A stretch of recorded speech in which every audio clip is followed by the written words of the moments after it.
Minsan po sa buhay natin talaga pong may mga moment po tayo ng mga low times, mga ganyan. And ito po yung share natin ngayon. Ang title po nito is The Purpose of Your Thorns. Kasi minsan alam niyo yung mga tinik sa buhay. So yan. When God says no. Yan. Napakaganda po netong natin kasi ito po experience ni Paul. Kilala natin si Apostol Pablo na napakatapang. Tama ba, no? Tapang sa pananampalataya. Siya yung talagang nag-share ng faith sa mga Gentiles. Napakarami niyang sinuong na mga pagsubok. Andun na yung nag-shipwreck.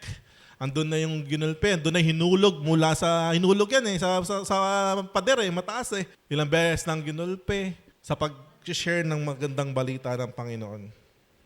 So tingnan natin, yung text po natin, kinuha natin sa 2 Corinthians chapter 12, verses 1 to 10. Yan lang po yung pag-aaralan natin. Basahin po muna natin 7 to 10. Even though I have received such wonderful revelations, hallelujah, excited ako talaga. Even though I have received such wonderful revelations from God, so to keep me from becoming proud, I was given a thorn in my flesh, a messenger from Satan to torment me and keep me from becoming proud. 3 times, 3 different times, I begged the Lord, Lord, take it away. 3 times. Each time He said, my grace is all you need. My grace is sufficient for you. For my power works best in weakness. So now I am glad to boast about my weaknesses, so that the power of Christ can work through me. That's why I take pleasure in my weaknesses and in insults, hardships, persecutions, and troubles that I suffer for Christ. For when I am weak, then I am strong. Can you all bow our head? Let's pray. Father God in heaven, Lord, thank you for the reading of your word. Thank you, God, for the encouragement that your word brings, for the strength that your word brings tonight, O Lord. Panginoon, itago niyo po ako sa inyong likuran. O Lord, kayo magsalta sa mga minamahal mong ito, Panginoon. Revelations that comes from you, O Father from heaven, ang marinig ng bawat isa. Maraming po salamat, God, and I pray na ihanda mo, Lord, ng mga heart, mga tenga ng mga kapatid ko sa pagpasok ng iyong salta. I rebuke the work of the evil one in this place para hindi po makarapakinig, di makapag-focus ang bawat isa sa iyong salta. Maraming po salamat, Lord. May you be glorified in this place. In Jesus' name, Amen. Hallelujah. Sige, palakpakan mo sa Lord. Thank you, God. Hallelujah. Alam mo, marami kasing tao, Christians, even mga pastors, mga ganyan, na parang, or especially mga bago pa lang, or yung mga hindi madalas na makapagsimba, makapagpatuloy, ganun, ang kadalasan na nagiging dahilan nila is parang, sabi nga ng presentation nung linggo na masusunog ako dyan. Kasi nga alam nila personally that there's still something sa buhay nila na parang hindi pa karapat-dapat sa paggamit ng Panginoon. And may mga weaknesses pa na mga hindi pa na-overcome. Amen? Lahat po tayo, may mga di pa na-overcome na weaknesses. Hayag man o hindi, Diyos may alam nun. Ikaw personally, alam mo yun. Kaya ito talaga yung nagiging mga hindrance sa paglapit sa Panginoon, sa pagpapagamit kay Lord. Minsan talaga, Lord, pagod na ako, Lord. Ito yun ni Pablo 3 times I begged the Lord. Panginoon, tanggalin mo naman tong thorns na to. Sa Tagalog, yung thorn is pahirap. Thorn in the flesh sa Tagalog, pahirap sa aking katawan. Okay, mamaya, i-discuss natin yan further. Pero ang gusto kong sabihin sa iyo mga kapatid, God often reveals His greatest power through our greatest weaknesses. Amen. Totoo. Makikita mo yung mga ginamit ng God sa Bible na mga naging mga heroes of faith. Ginamit. So 4 points lang po. Mabilis lang po itong pag-aaralan natin. Onti lang para talagang sumwak sa mga natin. Even sa akin, na to habang ginagawa ko to, lutang. Kasi di maganda yung pakiramdam. Kahapon nga, sinasabi ko na, Lord, paano ko mag-preach? Hindi maganda pakiramdam ko, Lord. sakto talaga. Alam mo, ganun lagi si Lord pag nagbibigay ng preaching sa akin eh. Talagang ako yung living testimony. Para ba pag-share sa inyo, nagamit na. Eto na. Number 1. 4 na points lang po tayo. Number 1. God sometimes gives extraordinary revelations. This kind of revelations is not yung mga simpleng revelation lang na alam natin. We all have some personal visions and revelation na binibigay ni God. Amen? Meron ka pinangahawakan. Kaya nga hindi mo binibitawan. Kasi meron kang mga extraordinary na, lalo po ngayon sa LCC, grabing bagsakan ng revelation ngayon. Tama ba? Grabe ang bagsakan ng mga revelation. I really believe, bawat isa sa atin, meron kang sarili mong revelation ngayon. Tama no? Sa mga pinag-aaralan natin. Iba na, ang layo na. Dati yung mga pinag-aaralan lang natin dito, maging mabuting tao lang eh. Alam mo yun? Yung maging okay ka lang, sa sarili mo, sa lipunan, sa ano, ganun lang dati. Ngayon, hindi na po. Ang kagandahan dito, maaaring pare-pares tayo na binabasang word, pare-pares tayo ng naririnig na pastor, pero maraming revelation, iba-iba, pumapasok sa bawat isa. Amen? Kaya nga sabi dun sa preaching nung Sunday, kung sino yung meron, siya ibibigyan pa at nananagana. Pero kung sino daw yung wala, yung kakaunti na nasa kanya, kukuhanin pa at ibibigay doon sa marami. Unfair ba si Lord? Hindi unfair si God. Kasi nga ito yung mystery eh. Habang lumalalim ka, nare-realize mo, ang lalim pa pala. You will never stop. Pride yun. Grabe, ito lahat pag-uusapan natin. Pride yun. Yung pag sinabi mo na sarili mo na, okay na ako. Alam ko na yan. Grabe. Si Presi, 40 na. Diba? Dati ako lang 40 eh. Ngayon, mahabol na sila lahat. Nag-ahabol na. Dati ako lang yung unang tumapak sa 40 eh. Hallelujah. Tingnan natin. Pumalaot tayo. Sabi ni Pablo sa verse 7, even though I have received such wonderful revelations from God. Yung word na even though is ano yan eh, may pinanggalingan yan eh. Kahit na wagas yung natanggap ng revelation. Tingnan natin kung ano yung pinanggalingan. Akit tayo sa verse 2. Sabi niya, I was caught up to the third heaven. Hey, si Pablo dinala sa third heaven. 14 years ago. Nung panahon niya, nung sinulat ni Pablo to, 14 years ago, nung nagsisimula, hindi ako, nung panahon na yan, dinala siya ng Diyos sa third heaven.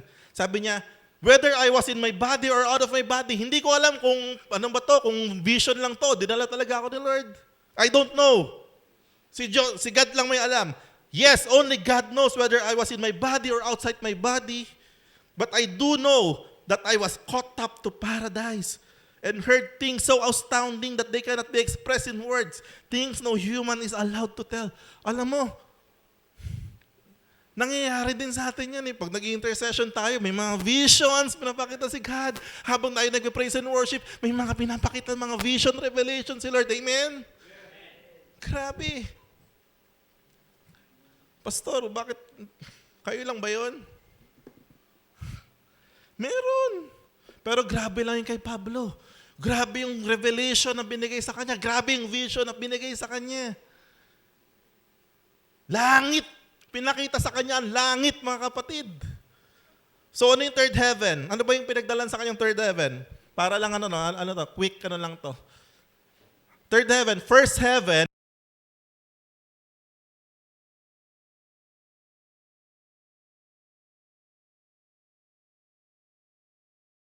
sabing second heaven, ito yung outer space. Okay? Andyan yung mga billions of stars and galaxy. Second heaven po yan. Ang third heaven, ito na yung God's dwelling place. Yung kingdom of God. Hallelujah! Grabe! Tayo na-experience natin yung kingdom of God sa lupa. Amen? Si Pablo, nakita niya. Dinala siya ng Diyos mismo doon. Ay, grabe naman. Kaya nga sabi niya, kung meron pwedeng magyabang dito, ako yun, sabi niya. Sabi niya diyan, yung sa 1 Corinthians 12, ako yun. Kasi ako, pinakita na ng Diyos sa akin yung kanyang dwelling place. Now, sundan natin.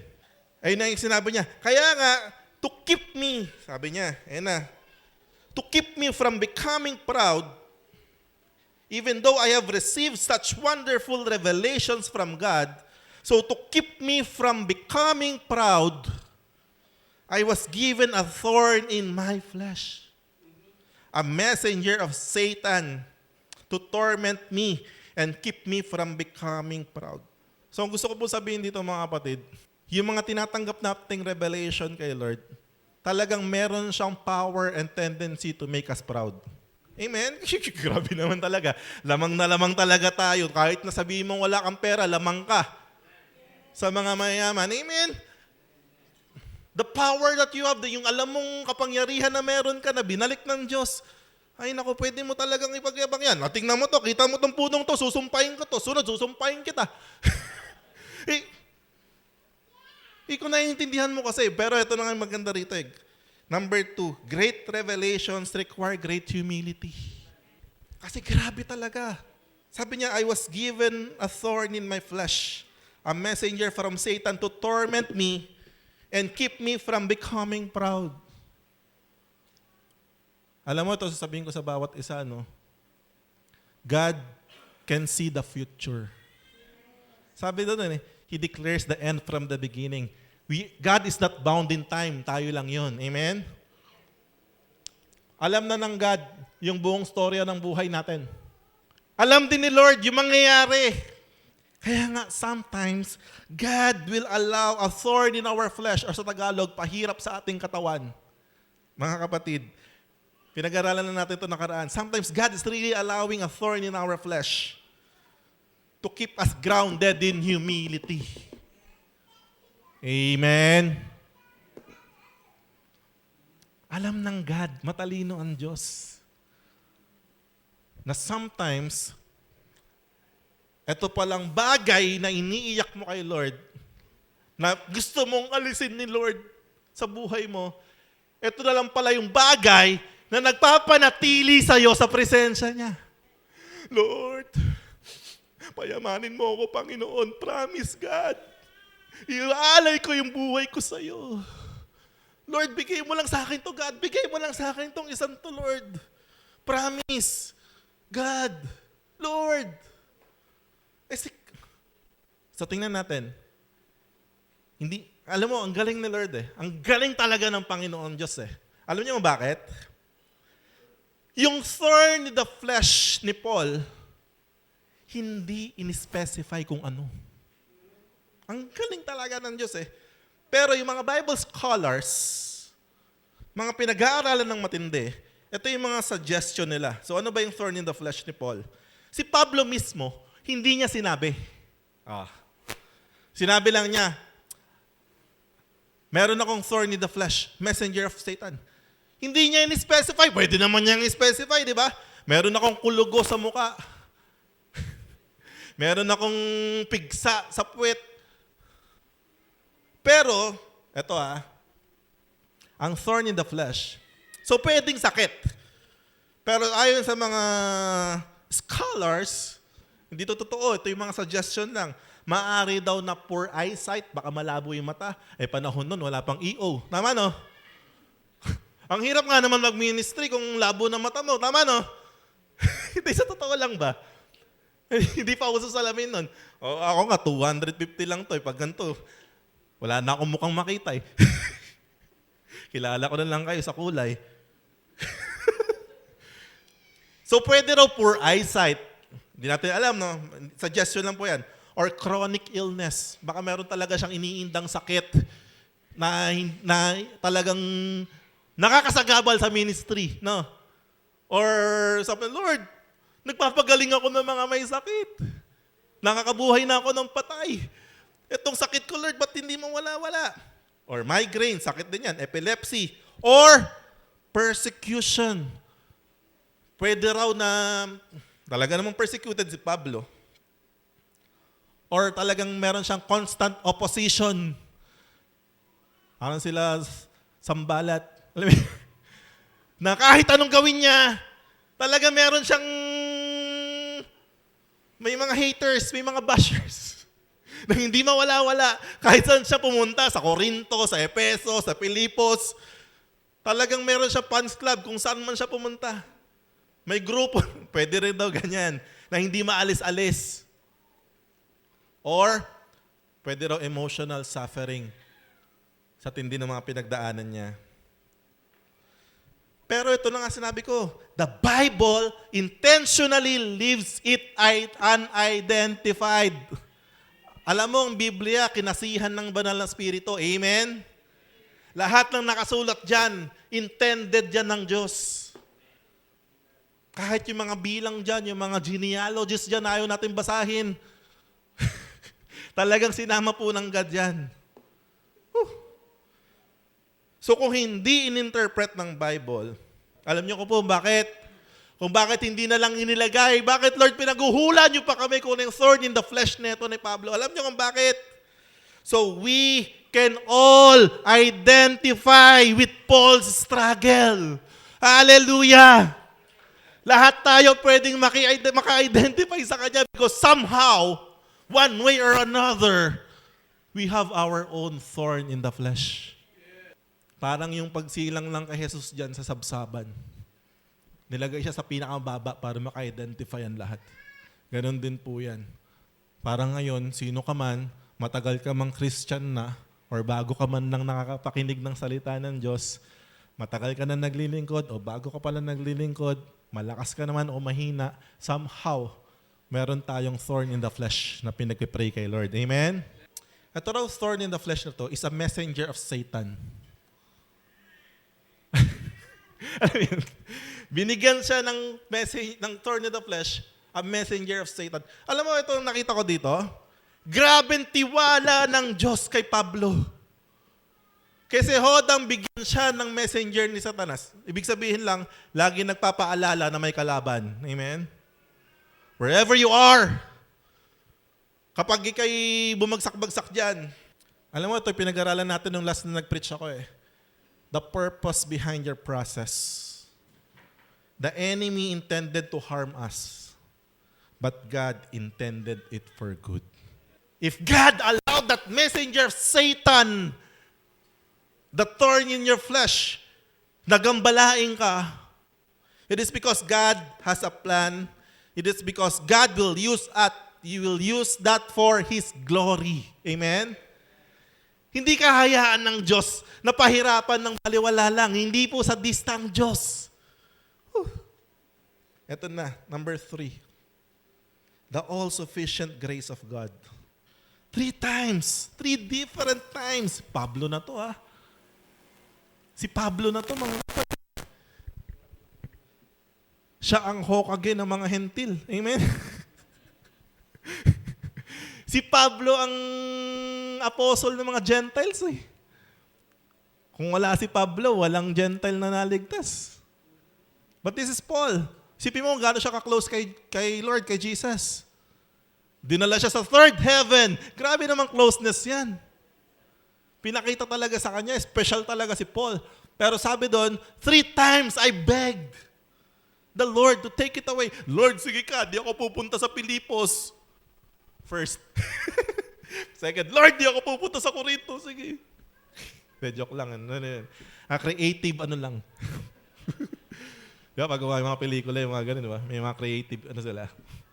3 times daw I pleaded, I begged, Lord, take it away. I remember Jesus Christ. Alam mo ba si Jesus, 3 times din siya nag-pray sa Gethsemane. Father, if it's possible to take this cup away from me, unless I drink from it, but not my will, but your will be done.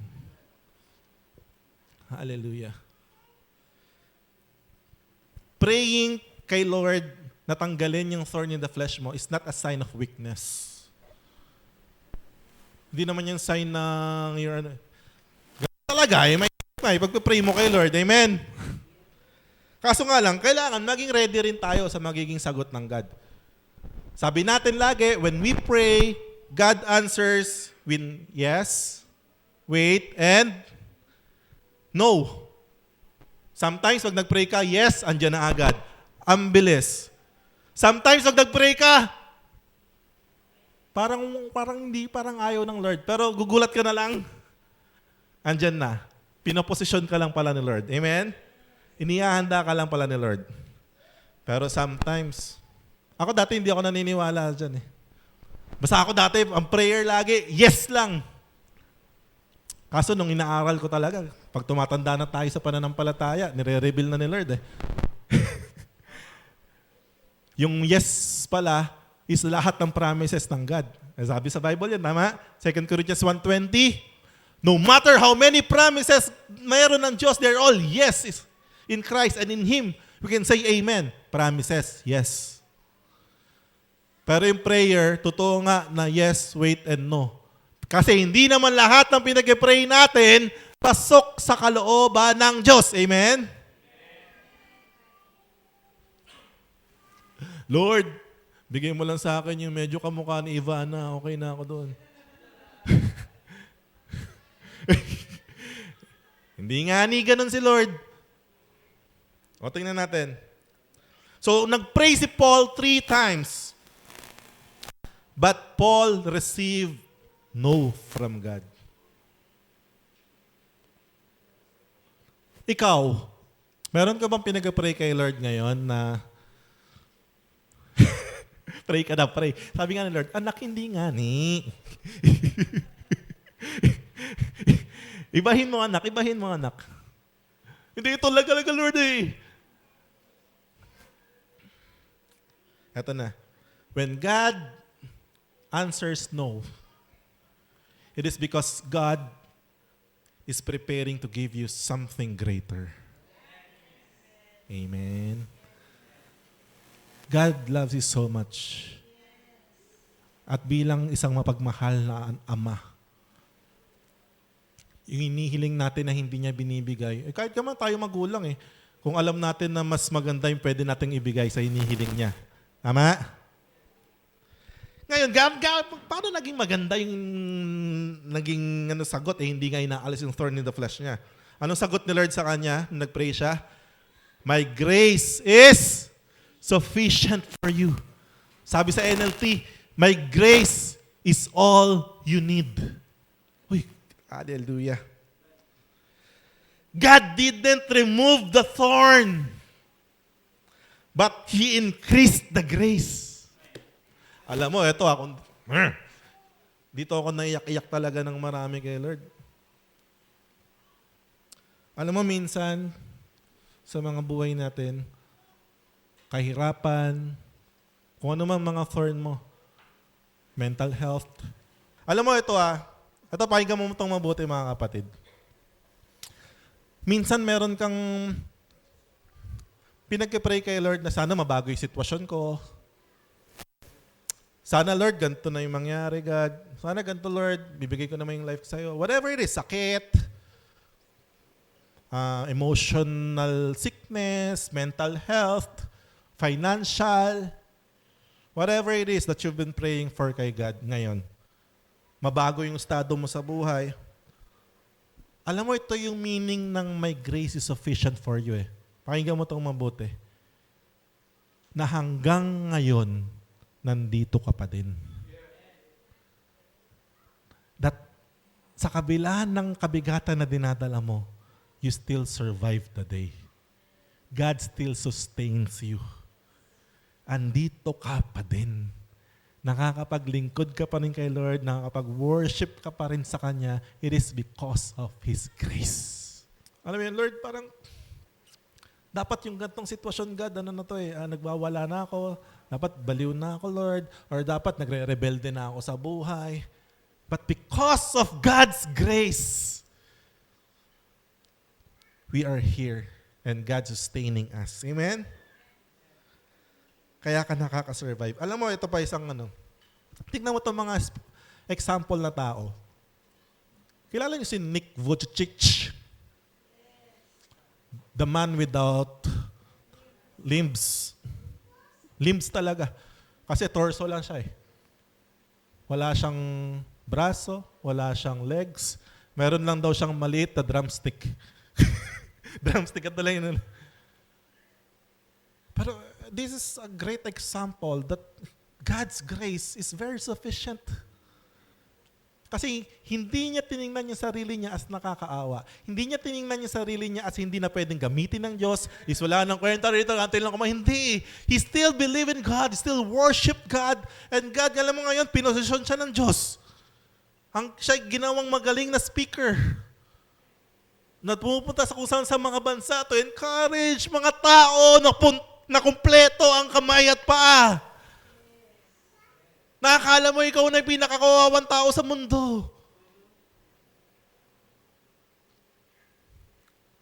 Dito sa Pilipinas, meron yan eh. Kilala niyo si Nor Rai Rai? Yung kasama ni Morris minsan. Grabe, inspired ako dun eh. Hindi pa niya nakakasama yun. Oh, hallelujah. Si Nor Rai Rai is wala ring ano eh. Yung isa niyang dito, siguro kay Nick Vucicic, drumstick. Yung kay Nor Rai Rai, at ano lang eh, may nakausli lang na maliit na ganyan eh, tatlo. But God did not stop to use him. Hallelujah, by God's grace. Mas magaling pa mag-keyboard sa akin eh. Visit na yun. Joke lang. Kasi ting pinapanood ko yun eh, hinggit pa ako eh. Isipin mo, isa lang gumagana sa kanya. Isang ano lang, isang ganito lang, tapos tatlo lang yung hindi nga daliri yun eh. May nakausli lang tatlo eh. Eh pag nag-jump sila ni Morris, saan kumukuha ng tunog to? Hallelujah. So your weakness is not an excuse that God will never use you. That God can never use you. Kung ano man yung nag-hinder sa'yo, hindi yan magiging hadlang para maghamit ka ng Diyos. Bagkus yan ang gagamitin ng Diyos. Para makita yung kalawahatian niya sa buhay mo. Hallelujah. Your weakness will become an avenue ng kapangyarihan ng Diyos. Kaya nga minsan mga kapatid, minsan babaguhin ng God yung circumstances pag pinag-pray mo. Yes. Minsan nagagano naman, no? Nag-pray natin, ina-answer ng Lord, nagbabago circumstance. Pero minsan, sometimes He changes us within our circumstances. Hallelujah. Hindi niya babaguhin yung sitwasyon mo, pero ikaw yung babaguhin niya sa sitwasyon mo. Ikaw ang i-align ng Diyos. Kaya nga tuturuan ko kayo mag-pray nang talagang sinasagot ng Diyos. Kailangan ng prayer, yung prayer ng Jesus. Not my will, but your will be done. Panginoon, kung nanaisin mo, Lord, I lay down to you this burden. This is my request, O Lord. Pero ikaw ang masunod, Panginoon. So don't question God, bakit ganito sitwasyon mo? Bakit ka pinanganak sa ganitong pamilya? Bakit nagkandaleche-leche yung buhay mo? Mabait ka naman. Questionin ng Diyos kung bakit hindi ka katulad ng iba. Ba't yung iba successful na? Ikaw ganito pa lang. Wag mong tingnan si God. Bakit sila, Lord? Parehas lang naman kami ng ginagawa. Parehas lang naman kami ng ano. Pero iba sila, iba ako. No. May nakahanda ang Diyos sa storya ng buhay mo. It's all for His glory and His glory alone. No, hallelujah. Why? Because number 4, last na po, God's power is seen most clearly in weaknesses. Amen, no? Hindi niya tinatawag yung mga qualified na. Pero alam yun, bine-bless niya yung mga tinawag niya. Pastor, ibig sabihin ba nito, itong weakness kong to, bisyo to, Lord eh. Itong weakness kong to, Lord, itong ano ko ano to, Lord eh. Paano niya gagamitin to? Iahayag ko sa kanila na adik ako. Alam mo paano? Because God will definitely move in your life, and that weakness, you will definitely overcome, and the same weakness na pinanggalingan mo, ang magiging malaking testimonya sa maraming tao. Hallelujah. Si Jesus Christ, ganun mismo ginagawa niya. Kaya nga, sabi nga, etong church na to, this is not a church for saint. Amen? This is not, samahan ng mga malilinis, but a gathering of sinners na binabago ng Diyos. Gathering of sinners na gagamitin ng Diyos sa labas. Hallelujah! Because gagamitin talaga tayo ng Lord. Nagsisimula na. Sa bawat area ng buhay natin, gagamitin ka ng Diyos. Kaya tayo diverse Amen? Iba-iba tayo ng ugali, iba-iba tayo ng senaryo sa buhay, iba-iba tayo ng mga na-overcome, but definitely God will use you kung saan kanya nakaitinakda. Kaya nga kung marami kang pinagdadaanan, kasi maraming paggagamitan ng Diyos sa'yo. Sabi ko na kay Lord yun Lord, ba't ganun God? Mabait naman ako nung bata ako. Oo, maloko ko, pero ako pinakamabait sa aming magpipinsan Totoo. Minsan, di pa nga ako, Lord, pumasok sa nightclub Sila, lagi Ba't ganun, Lord? Adik lang naman ako minsan. Pero mabait ako, God. Hindi ako nangaharang, hindi ako nagtitrip. Ako yung laging taga-awat. Habi ko lang naman, uminom. Pero mabait ako. Matalino ako. Noong nag-aaral. Sinabi ko talaga kay Lord to. Pero God, bakit ganito? Ba't ganun nangyari sa buhay ko? Tapos, matatagpuan mo rin naman pala ako. Nung 22 anyos ako. Ba't di mo lang inagahan ng onti lang? Ba't di mo inagahan, Lord, kahit mga 19? O 20? Yung medyo hindi pa masyadong sira. Kasi dumating ako sa punto na mga puro maling desisyon na Dahil nilamon ako ng kadiliman ng mundo, yung utak ko nalamon na. Super naging negative na. Lord, bakit ganun, God? Pinanganak mo pa ako sa pinakamagandang pamilya. Ganun talaga. Pwede naman doon kay ganito. Pwede naman ako ipanganak sa ganito, Lord. Pwede naman hindi sa Pilipinas. Pwede naman sa Switzerland agad, Lord. O kahit sa Amerika na lang, Lord. Siguro, pag doon mo ako pinanganak, baka member na ako ng Bethel, Elevation. Kung sa Australia, sure ako, Hillsong ako, Lord. Ba't sa Pilipinas, tapos sa pamilya pa na ganito?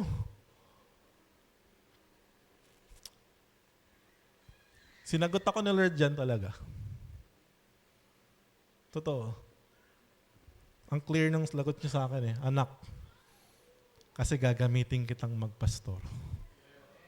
At yung mga tao na mga kasalamuha mo ay somehow makaka-relate ka sa buhay nila. And I really thank God for that. Lord, akala ko tapos ka na Hindi pa pala tapos, Lord. Ang dami pa. Ang dami mo pang pinapadaanan sa akin ngayon. Nakala ko, Lord, tama yung sabi ni Pres, life begins at 40. Kung kailan naging 40 ako, ang dami ko naman pinagdaanan, mas matitindi pa. Hanggang ngayon, may pinagdadaanan pa din. Pero, gusto ko yung sinabi ni Pablo Naiyak tuloy ako. Sabi niya dito, that's why, so now I am glad to boast about my weaknesses. Ang weakness, kinakahiya yan Tama? That's something that will, shameful Pero pag naintindihan mo pala kung paano ginagamit ng Lord yung weakness mo, sabi, now I boast about my weaknesses. And me personally, I'm really boasting about my weaknesses right now because mas lalo ko, sabi ko nga simula nung nangyari sa buhay ko to, mas naging dikit ako kay Lord, mas naintindihan ko siya, mas lumalim yung revelation na binibigay niya. Lord, sabi ko nga, Lord, tama na.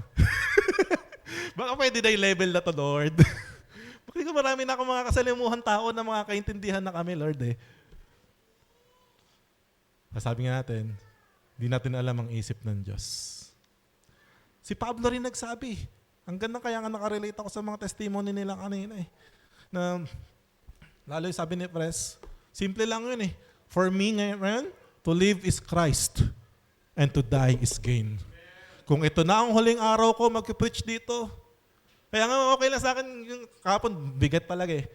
Pero isa lang sasabihin ko, Lord, sayang tong katawang to. Kasi sasabi ko kay God eh, Lord, kung kukunin mo na ako, okay na ako, Lord. Pero ikaw din, kilala ko tong pagkatao ko, Lord. Handa akong ibigay sa'yo lahat talaga, Lord. Totoo, ganun ako magsalita kay Lord eh. Kaya kung gagamitin mo, papagamit ang gusto, tutugtog, mag-worship, mag-share. For your glory and your glory alone. Hallelujah. I remember Gideon. Same. Kita mo yung ginamit ng God. Pinreach din dito yan, Pastor Lucky. Si Gideon. Amen? Sinong ginamit ng Diyos para iligtas sila sa mga kalaban nila? Ang daming malalakas. Ang pinuntahan ng Diyos si Gideon. Si Gideon mismo kilala sarili niya. Lord, ba't ako, Lord? Ako si Gideon. Mula sa lahi na pinakamahina. Yung pamilya namin pinakamahina. At ako rin yung pinakamahina sa langkam namin. Hallelujah ka, Lord. Pwede ka naman doon sa angkan ni Judah pumunta. Matatapang yun. Pero hindi nga ni si Lord, hallelujah, ginagamit yung mga mahihina. Ano pa nga ni Lord eh? Sa Gideon, sige. Ako mahina. Ang gagawin ko, kukuha ko ng maraming malalakas. Kumuha si Gideon ng ilang tao? 32,000 na tao kasama ni Gideon. Kasi sa isip ni Gideon, pag marami, mananalo kami, kasama naman namin si Lord. Ako wala akong silbi. Ako lang taga-rally sa kanila. O nung nakita ng God, ano yung Gideon? Dami niyan. Magbawas ka. Sabihin mo, pwede nang umuwi yung mga natatakot. 32,000 mga kapatid. Umuwi ilan? 22,000 umuwi. Ano yun? Tapang-tapakan lang pala sa umpisa. 32,000, 22,000 umuwi. Ano natira sa kala? 10,000. Ay, okay na to siguro, Lord, ha? Huwag mo nang bawasan, God. Baka maiwan ako na lang ulit. Marami pa yan, Gideon. Bawasan mo pa. Sige, painumin mo sila sa batis. O inom sila. Sige, lahat ng mga uminom ng diretso bibig sa tubig, uwi. Ang matitira lang yung mga umiinom na gamit yung palad. Panginoon, pwedeng baliktad. Unti lang yung nakikita ko umiinom ng ganun, Lord eh. 10,000 tao, nakikita kong unti. Pauwiin mo. Ang natira, 300 mga kapatid. Hallelujah. May reason kasi si Lord. And the same reason, sinasabi sa atin ngayon, para sa tagumpay na haharapin mo, alam mo, Diyos lang ang nagbigay niyan sa'yo. Not by might, nor by power, but by the Spirit of the Lord, says the Almighty. Hallelujah. Whew. Thank you, Lord. Sabi diyan, tapusin natin yung verse. That's why I take pleasure in my weaknesses and in the insults and hardships, persecutions, trouble that I suffer for Christ. For when I am weak, then I am strong. Hallelujah. Alam mo, ito, si Lord talaga, ginagamit yung mga mahihina. Amen? Yung mga tanggap nila sarili nilang mahina sila. Yung mga tanggap nila sarili nila, Lord, hindi ako karapat-dapat. Tanggap nila yung mga taong alam nila yung kahinaan nila. Why? Because God will definitely turn your weakness into strength. Whew. Because God's power is being made perfect in your weaknesses. Sabi sa 1 Corinthians 1:27, subalit, pinili ng Diyos ang mga naturingang hangal sa sanlibutan. Ito mga katabi mo, hangal ba yan? Pinili ng Diyos mga naturingang hangal. Yung mga foolish daw. Upang hiyain ng marurunong. So okay na maging hangal sa paningin ng Diyos. Pero gagamitin naman. Amen? Kesa dunong-dunungan ka, alam mo lahat, pero ikaw pala yung hihiyain. Pili dyan. Sinong gusto mo dyan? Ikaw yung hangal na gagamitin? O ikaw yung hihiyaing marunong? Hindi mas maganda na yung ikaw yung gagamitin ng Lord. Amen? At pinili niya ang mga naturingang mahihina upang hiyain ng malalakas. Hallelujah. Tandaan niyo po ito mga kapatid. Hindi ibig sabihin na mahina ka is gagamitin kang mahina ng Diyos. Amen, no? Dahil God will turn your weakness into your strength. Hindi ka gagamitin ng Lord doon sa state mong yon. Definitely, God will raise you up. Pastor, sabi mo kasi, I need to boast in my weakness. Kaya hindi ko to ino-overcome, Pastor. Talagang hanggang dulo, Pastor. Hindi ko to isusuko kay Lord. Ay, mali nga yun. Kasi nga yung weakness, sinusuko kay Lord yan. Amen? Kung ano mang weaknesses yan, ikaw nakakaalam yan. Hanggat hindi mo isusuko kay God yan, hindi niya magagamit yan sa kaluwalhatian niya. Conclusion. Okay lang ba mabilis? May natutunan po tayo? So, simple-simple lang mga kapatid, no? Kung ano mga pinagdadaanan mo ngayon, nakakala mo napaka-unfair ng buhay, pinag-pray mo kay Lord, hindi mabago-bago, baka naman kasi ikaw ang binabago ng Diyos.